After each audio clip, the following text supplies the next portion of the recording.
मित्रांनो नमस्कार. गेल्या 5-6 दिवसामध्ये एक मोठी घटना आपल्या देशामध्ये घडली. सर्व सोशल मीडिया असतील, चॅनल्स असतील, प्रिंट मीडिया असेल, या प्रिंट मीडियावर देखील ही बातमी मोठ्या प्रमाणात दाखवली गेली. मित्रांनो, ही बातमी अशी आहे की आपल्या देशामधले जे बडे उद्योगपती आहेत, या उद्योगपतींना 68,000 कोटी रुपयांचं कर्ज RBIने माफ केलं आहे, अशा प्रकारची एक बातमी वारंवार दाखवली गेली. मित्रांनो, या बातमीवरून बँकिंग सेक्टर जे आहे, हे बँकिंग सेक्टर काही अंशी बदनाम होण्यास देखील मदत झालेली आहे असं मी म्हणाल. याचं कारण असं आहे की बातमी देताना किंवा ती बातमी करताना कोणत्याही गोष्टीची शहानिशा न करता या बातम्या मीडियावर दिल्या गेल्या. त्यानंतर अशा प्रकारचं कर्ज या बड्या उद्योगपतींना माफ केलं. म्हणजे त्यामध्ये नीरव मोदी असतील, विजय माल्या असेल, नेहुल चोक्सी असेल, अशा प्रकारचे जे उद्योगपती आहेत, या उद्योगपतींना हे कर्ज माफ केलं. जवळपास 68,000 कोटी रुपयांचं हे कर्ज आहे. हे माफ केल्याच्या बातम्या आपल्याला वेगवेगळ्या ठिकाणी पाहायला मिळाल्या, परंतु या बातम्याची कोणत्याही प्रकारची शहानिशा झाली नाही किंवा ॲक्च्युअल परिस्थिती काय आहे, अशा प्रकारचं कर्ज का माफ केलं, या कोणत्याही गोष्टीच्या खोलात जाण्याचा प्रयत्न कोणीही केलेला नाही. यावरून केंद्र सरकारला देखील जबाबदार धरण्यात गेलं की आपला देश सध्याच्या कंडिशनला एक मोठ्या महामारीचा सामना करत आहे. आपल्या देशाची आर्थिक परिस्थिती सध्या बिकट आहे. अशा परिस्थितीमध्ये जर आपण मोठ्या उद्योगपतींना इतक्या मोठ्या रुपयांचं कर्ज जर माफ करत असू, तर खरोखर हे केंद्र सरकारचं अपयश आहे. त्यांना काही गोष्टींमुळे हे कर्ज माफ करावं लागलं का, अशा प्रकारचे प्रश्न खऱ्या अर्थाने लोकांना पडलेले आहेत. परंतु मित्रांनो, ज्या प्रकारच्या बातम्या ह्या सोशल मीडियाच्या माध्यमातून आपल्यापर्यंत येतात किंवा प्रिंट मीडियाच्या माध्यमातून आपल्यापर्यंत येतात, या बातम्या प्रत्येक बातमी खरी असेल असं अजिबात नाही. परंतु आपला विषय बँकिंग नसल्यामुळं आपण ह्या बातम्या वर अंगी पाहतो आणि ह्या गोष्टी खऱ्या असतील अशा समजून मोकळं होतो. परंतु मित्रांनो, हे असं काही नाही आहे. या व्हिडिओच्या माध्यमातून मी आज तुम्हाला हेच सांगण्याचा प्रयत्न करणार आहे की ह्या बड्या उद्योगपतींना खरोखर RBIने इतक्या मोठ्या प्रमाणातलं जे कर्ज आहे ते माफ केलेलं आहे का. मित्रांनो, असं कोणत्याही प्रकारचं कर्ज बँक माफ करत नाही, कधीच नाही. कारण बँकेचा मुख्य व्यवसाय तोच आहे की लोकांकडून ठेवी गोळा करणं, ठेवीच्या माध्यमातून लोकांना कर्ज रूपाने तो पैसा वाटणं आणि त्यामधून जो काही इन्कम येईल तो बँकेच्या नफ्यामध्ये मोडतो. हाच मुख्य उद्देश बँकेच्या नफ्याचा आहे. मग अशा प्रकारचे इतके मोठे कर्ज बँक कशी काय माफ करू शकते. आपण थोडं असं गृहीत धरलं की हे मोठे उद्योगपती यांचा सरकारच्या लोकांमध्ये चांगल्या प्रकारचे संबंध असतात, यांचं कायम बसणं उठणं असतं, म्हणून अशा प्रकारचे कर्ज कधीही माफ होत नाहीत. कारण बँकेलाही देखील नफ्याची गरज असते आणि अशा प्रकारचे जर इतके मोठ्या प्रकारचे कर्ज जर बँकेने माफ केले तर बँकेला देखील नफा होणार नाही. हे प्रकरण काय आहे हे नेमकं आपण समजून घेऊया. बातमी अशी आली की 68,506 कोटी रुपयांचं कर्ज जवळपास भारतामधल्या 50 उद्योजकांना माफ केलेलं आहे. अशा प्रकारची बातमी सोशल मीडियावर, प्रिंट मीडियावर, इलेक्ट्रॉनिक मीडियावर व्हायरल झाली होती. परंतु या ठिकाणी मला नमूद करायचं आहे की अशा प्रकारचे कर्ज माफ होत नाहीत. पण नेमकं काय केलेलं आहे, हे कर्ज माफ केलेलं नाही, परंतु एक शब्द तुम्ही त्या बातमीमध्ये ऐकला असेल की कर्ज राईट ऑफ केलंय. म्हणजे कर्जमाफी हा प्रकार वेगळा आहे आणि कर्ज राईट ऑफ करणं हा प्रकार वेगळा आहे. ह्या दोन्ही अतिशय भिन्न बाजू आहेत. तर राईट ऑफ करणं म्हणजे काय की जर एखादा कर्ज जर थकीत असेल, त्याच्याकडून आता त्या कर्जाची वसुली होणं अशक्य आहे, ती वसुली होणारच नाही, ते खातं तर ऑलरेडी आधीच NPAला गेलेलंच असतं. परंतु जर असं ज्यावेळेस बँकेच्या लक्षात येतं की आता हे पैसे आपल्याला काढून घेणं अतिशय कठीण आहे, मग अशा परिस्थितीमध्ये बँकेकडे एक अधिकार असतो की ते कर्ज राईट ऑफ करायचं. राईट ऑफ करायचं म्हणजे काय करायचं, बँकेचे जे रेग्युलर व्यवहार आहेत हे रेग्युलर व्यवहारामधून हे कर्जाची फाईल थोडीशी फक्त बाजूला ठेवायची. आता थोडीशी बाजूला ठेवायची म्हणजे काय करायचं, बँकेचा जो रोजचा व्यवहार असतो, जे सॉफ्टवेअर असतं, त्या सॉफ्टवेअरमध्ये ह्या फाईलला थोडी वेगळी जागा द्यायची आणि वेगळ्या जागेमध्ये ते कर्ज प्रकरण ठेवून द्यायचं की हे प्रकरण अतिशय उशिराने वसूल होणार आहे. 5 वर्ष लागतील, 10 वर्ष लागतील, 20 वर्ष लागतील, पण वसूल होणार आहे. हे कर्ज बुडणार नाही किंवा या कर्जाला माफी दिलेली नाही.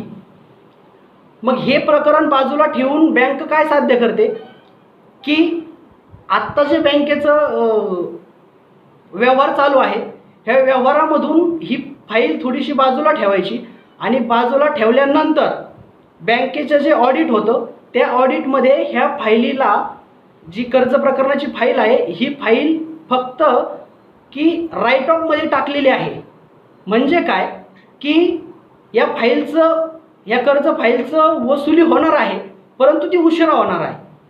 मग अशा प्रकारे बँक का करते, रेग्युलरमध्ये ते कर्ज प्रकरण का ठेवत नाही. मित्रांनो, एक बँकेला कायद्याने एक अधिकार दिलेला आहे. तो अधिकार असा आहे की जर तुमचे काही थकीत प्रकरणं असतील, थकीत म्हणण्यापेक्षा जे राईट ऑफमध्ये टाकण्याजोगे प्रकरणं असतील, बाजूला ठेवण्याजोगे जे प्रकरणं असतील ते तुम्ही तसेच बाजूला ठेवा आणि बाजूला ठेवल्यानंतर ज्यावेळेस त्याची वसुली होईल, ज्यावेळेस त्याचा नफा दिसेल त्यावेळेस त्याची नफ्यामध्ये तरतूद करा.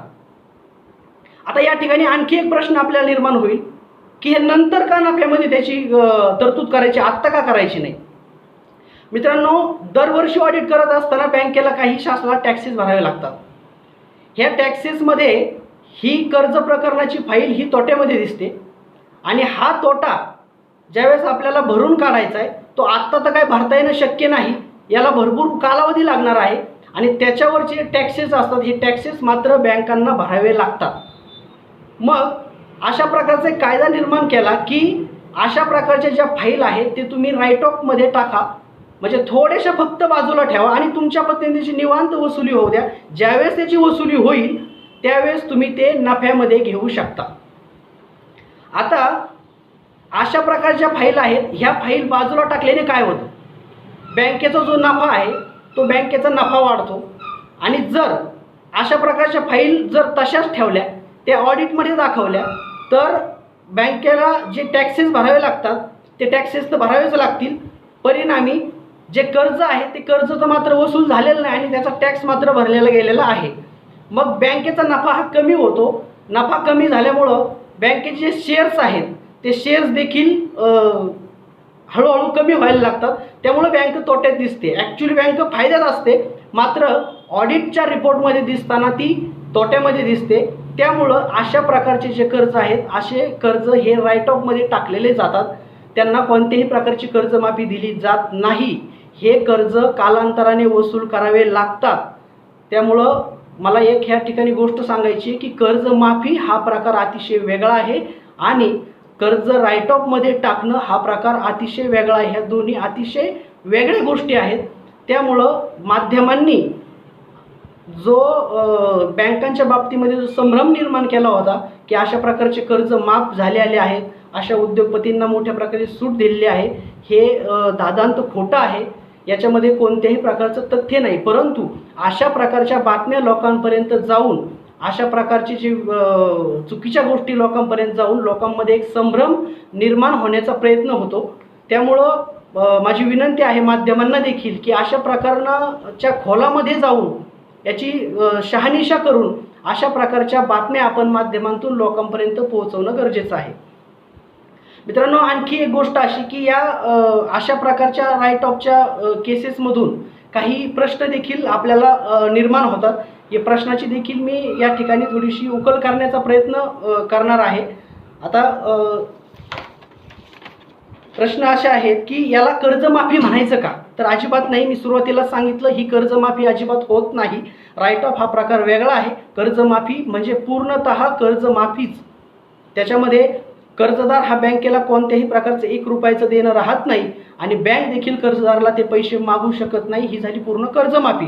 म्हणजे ते प्रकरण पूर्णतः नील झालं असा त्याचा अर्थ होतो. परंतु या राईट ऑफच्या प्रकरणामध्ये हे कर्ज कधीही नील होत नाही. तो कर्जदार मरेपर्यंत त्या प्रकरणाची वसुली त्या कर्जदाराकडून केली जाते. राईट ऑफचे जे प्रकरण आहेत या प्रकरणात कर्जदारावर केसेस दाखल झालेले असतील किंवा त्यांची वसुली वेगवेगळ्या पद्धतीने चालू असेल, ही वसुली चालूच राहते, मात्र ते कर्ज प्रकरण कधी थांबत नाही. आता दुसरा प्रश्न असा आहे की राईट ऑफ केल्याने राईट ऑफ केल्याचे कर्जदाराला कळवलं जातं का? मित्रांनो, अजिबात कळवलं जात नाही, कारण हा जो विषय आहे तो बँकेचा अंतर्गत विषय आहे. अंतर्गत काय गोष्टी करायच्या किंवा काय ध्येय धोरणं ठरवायची हा बँकेचा विषय आहे. हा कर्जदाराला कळवण्याचं काहीही कारण नाही किंवा तशा प्रकारे बँक कर्जदाराला कळवायलाच पाहिजे असं कोणतंही बंधन नाही. कारण अशा प्रकारचे कर्ज आहेत, हे कर्ज प्रकरणं संचालक मंडळाच्या मंजुरीनंतर राईट ऑफमध्ये टाकले जातात. हे तसे टाकले जात नाहीत. त्यामुळं बँक जो काही निर्णय घेईल ते निर्णयाच्या अधीन राहून कर्जदाराकडून शेवटपर्यंत वसुलीचा मार्ग हा अवलंबला जातो. पुढचा मुद्दा, राईट ऑफ केलेले कर्ज वसूल होतात का? मित्रांनो, एक गोष्ट या ठिकाणी अतिशय महत्त्वाची आहे की 68,605 कोटी रुपयांचं कर्ज माफ केलं अशी बातमी आली, परंतु अशा प्रकारचे कर्ज कधीही माफ केले जात नाहीत. इतके मोठे कर्ज देताना त्यांची जमीन असेल, काही प्रॉपर्टी असेल, ती तारण ठेवूनच अशा प्रकारचे कर्ज दिले जातात आणि शेवटपर्यंत त्याची वसुली ही होतच जाते. कर्जदार जोपर्यंत जिवंत आहे तोपर्यंत ही वसुली 100% चालू राहते. हे कर्ज माफ होत नाही. पुढचा प्रश्न असा आहे की राईट ऑफ केल्याने बँकेला तोटा होत नाही का? सभासदांना डिव्हिडंड कमी मिळतो, याचा सभासदांना देखील तोटा होतो. ही एक गोष्ट खरी आहे की बँकेला त्याचा तोटा होतो किंवा नाही होत. मित्रांनो, बँकेला निश्चित त्याचा तोटा होतो.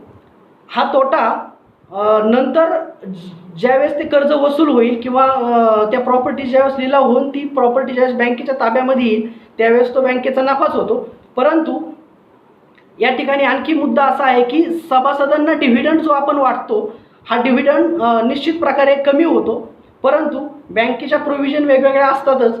बँक नफ्यामध्ये असते, त्यामुळं जास्त प्रकारे हा नफा विभागून जो जातो तो विभागून जाऊन एवढं काय त्या सभासदांना त्या गोष्टीचा फरक पडत नाही असं मला वाटतं. पुढचा प्रश्न आहे की सर्वसामान्यांचे कर्ज राईट ऑफ होत नाहीत. हा मुद्दा देखील बरोबर आहे की आपण फक्त मोठ्या उद्योगपतींचा विचार करतो, मोठ्या कर्जांचा विचार करतो, हे कर्ज राईट ऑफमध्ये टाकले जातात, परंतु जे सर्वसामान्य लोकांचे कर्ज असतात हे राईट ऑफमध्ये टाकले जातात का? किंवा जर टाकले जात नसतील तर ते का टाकले जात नाही? या ठिकाणी एक गोष्ट आपण लक्षात घेणं गरजेचं आहे की एखादं प्रकरण हे राईट ऑफमध्ये ज्यावेळेस टाकलं जातं हे असं सहज टाकलं जात नाही. आता या प्रकरणाची वसुली होत नाही मग याला राईट ऑफमध्ये टाकून द्या असं ते होत नाही. या सगळ्या गोष्टीची शहानिशा करून आपण कर्ज वसुलीसाठी काय काय प्रयत्न केले हे सगळे प्रयत्न, या सगळ्या गोष्टी आपण आपल्या जो ऑडिटर आहे या ऑडिटरला सांगून त्यानंतर ऑडिटरची ज्यावेळेस खात्री पडते की यस आता हे प्रकरण राईट ऑफमध्ये टाकायला हरकत नाही, बँकेने पुरेपूर प्रयत्न केलेले आहेत परंतु वसुली झालेली नाही, मग अशा प्रकरणाची ज्यावेळेस शहानिशा ऑडिटरला होते, ऑडिटरने ज्यावेळेस येस म्हणतो त्यावेळेस संचालक मंडळाची मंजुरी घेतली जाते की अशा प्रकारचं प्रकरण हे आपल्याला राईट ऑफमध्ये टाकायचं आणि त्यानंतर ते राईट ऑफमध्ये टाकलं जातं. परंतु जे सर्वसामान्य कर्जदार असतात त्या सर्वसामान्य कर्जदारांचं प्रकरण राईट ऑफमध्ये टाकल्या जात नाही, कारण हे प्रकरण हळूहळू या कर्जाची वसुली होत राहते. तोपर्यंत बँकेने प्रयत्न केल्यानंतर हे कर्ज हळूहळू वसूल होतं. त्यामुळं प्रत्येक प्रकरण हे बँक कधीही राईट ऑफमध्ये टाकत नाही. पुढचा विषय असा की दरवर्षी किती कर्ज राईट ऑफमध्ये टाकतात? मित्रांनो, प्रत्येक बँकेला म्हणतोय, म्हणजे ती छोटी बँक असू द्या, 5 कोटीची असू द्या, 10 कोटीची बँक असू द्या, प्रत्येक बँकेला प्रत्येक वर्षी हे अशा प्रकारचे कर्ज प्रकरण राईट ऑफमध्ये हे टाकावेच लागतात.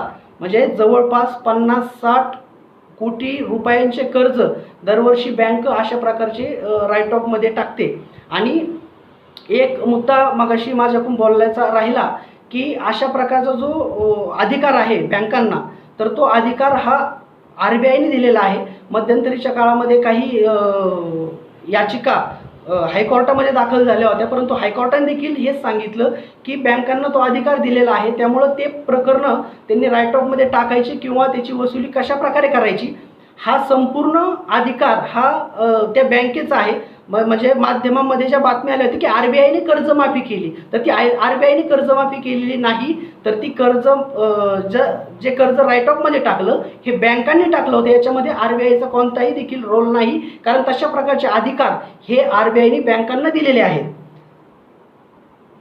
सर्वच बँका राईट ऑफ करतात का? मी मगाशी सांगितलं की सर्व प्रकारच्या बँका ज्या आहेत हे अशा प्रकारचे कर्ज प्रकरण त्यांना राईट ऑफमध्ये टाकावे लागतात. हा एक बँकेचा इंटरनल कारभाराचा एक भाग आहे आणि ह्या भागाच्या दृष्टिकोनातून अशा प्रकारचे कर्ज प्रकरणं हे राईट ऑफमध्ये टाकून त्यांची हळूहळू 10, 15, 20 वर्षांनी वसुली केली जाते. काही केसेस कोर्टामध्ये असतात, त्या कोर्टाच्या केसचा निकाल लागतो, त्यांची प्रॉपर्टी ताब्यात घेतली जाते, परंतु हे कर्ज प्रकरणं कधी यांना कर्जमाफी दिलेली जात नाही किंवा हे कर्ज प्रकरण कधीही थांबत नाही, याची वसुली अविरतपणे चालू असते. धन्यवाद.